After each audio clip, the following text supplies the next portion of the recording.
The way you approach your trading strategy is probably limiting the potential of the great opportunities you're finding. Let's say you analyze the daily chart, big picture, seeing there's potential for a big move, start of the next leg of a trend. You break down the lower time frames and find an ideal area for an opportunity. So you set an alert. During your session, you're analyzing another market and suddenly your alert goes off. Awesome. You check the 15-minute chart and the opportunity is there. You've got a setup that matches your entry criteria, so you figure out your risk and you get in the trade. 2 hours later, it's moved into a good profit and it's now starting to struggle, so you exit the trade. Awesome, a profitable trade. Sounds like a job well done, right? A week later, you check the daily chart and see the overall move played out exactly as you planned.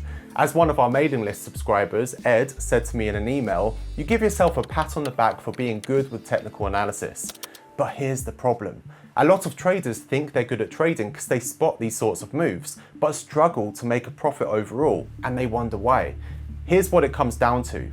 Being a great analyst doesn't mean you're a great trader. These are two different skill sets at play, being an analyst and being a trader. Being good at one does not mean you're good at the other, and both are needed if you want to succeed at trading. So going back to our story, yes, we exited after just a couple of hours, but we made a profit. So what's the problem? It's this. Many traders think the way to succeed at trading is to try and find profitable trades. But really, that's just part of it. Instead, the way you succeed long term is by having a positive trader's equation. This is the combination of your average profits, your average losses, and your success rate. That means the way you make long-term profits is not by trying to find profitable trades, it's by finding opportunities with a positive expectancy and trading them appropriately. In other words, you look at the potential outcomes, the profit or loss, and the estimated probability of each of those outcomes happening. By doing this, it doesn't matter if the outcome of each individual trade is a profit or a loss, as long as the expectancy of the trade aligns with a positive trader's equation, you'll make profits over the long term. That's the game you should be playing if you want to win at trading. You might be thinking, yeah, that's pretty much what I already do and I'm still losing. So let's do an experiment. What I want you to do is go through your trading journal and gather up all of your profitable trades over the past year. We'll discuss losing trades in a moment. With those profitable trades, go through each opportunity you found, not the trade but the opportunity, and figure out over what period of time the move that you're hoping for would be likely to play out in.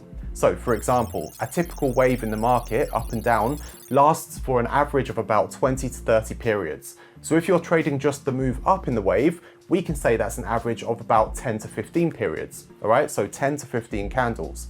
If you're finding an opportunity on the daily chart, and let's say it's just to trade one leg of a wave, we can say the expected holding period of that opportunity is around 10 to 15 trading days. If it's based on the hourly chart, it's 10 to 15 hours. If you're trading a bigger move, it'll be longer, and so on. So do that for all the opportunities that ended up being profitable trades for you. Then go through them and find the average expected holding period for all of the opportunities, right? So what's the average? Then I want you to do the same for the actual duration of your trades. Calculate the actual average holding period of the trades that you took. When you do this, most traders find that their actual average holding period is massively lower than their estimated average holding period for the opportunities. This means there's a misalignment between their analysis and their trades. Great analyst, bad trader. It's like you're planning a cross-country road trip but only end up driving to the edge of your town. Despite all the preparation, you're not really going where you plan to. But the problem is, this means you're not actually trading the opportunities that you think you are. If you've analysed an opportunity and estimated that it has a positive expectancy, but then you trade it completely differently, the original expectancy is now worthless. In fact, the reality might be that you really have a negative expectancy. In other words, if you take that trade over and over and over, it leads you to a negative trader's equation. The way to fix this mismatch isn't always just a simple hold on to your trades longer or reduce your analysis time frame. As always, we need to figure out the root cause of the problem. Is it fear? Loss aversion causing you to exit your trades early? Or are you losing sight of the opportunity once you're already in the trade? Maybe there are particular skills you need to work on. And this is the next issue, because when traders see they're not performing well, they'll usually focus on improving things that relate to their analysis. They'll try to figure out how to find better opportunities, how to spot bigger moves or higher probability setups. Instead, the thing that they should be trying to master is their execution, the way they structure a trade entry and manage the trade once it's open. In other words, they need to work on their trading skills, not their analysis skills. The problem with analysis is that it can also be misleading. We can fall for the same thing that analysts use in the financial media to try and look amazing. They predict the time or the price, but never both. Oh look, the move I said was going to happen, happened. Bow down to my genius.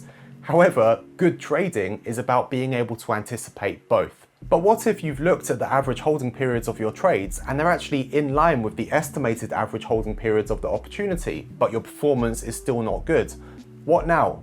Well, in that case, add your losing trades back into the mix and look at your success rate overall. It's likely to be lower than the probabilities that you estimated for the opportunities. In that case, the actual expectancy of the opportunities isn't what you thought it was. You're estimating the probabilities inaccurately. Or worse, you're not even estimating the probabilities in the first place. That's one of the easiest ways to ensure that you fail at trading. But we'll talk about estimating probabilities and how to improve your estimates in a future video. So make sure you're subscribed to the channel. If you found this discussion helpful, you'll probably get a lot of value from our free training and the emails that I send to our mailing list. There's a link in the description box. You can sign up for free. And if you want to improve your trading skills rather than just becoming a better analyst, I'd recommend checking out our ultimate guide to using a trading simulator. In that video, I explained how to structure your practice sessions and how you can use a simulator to optimize your trading. So spend some time going through that one next.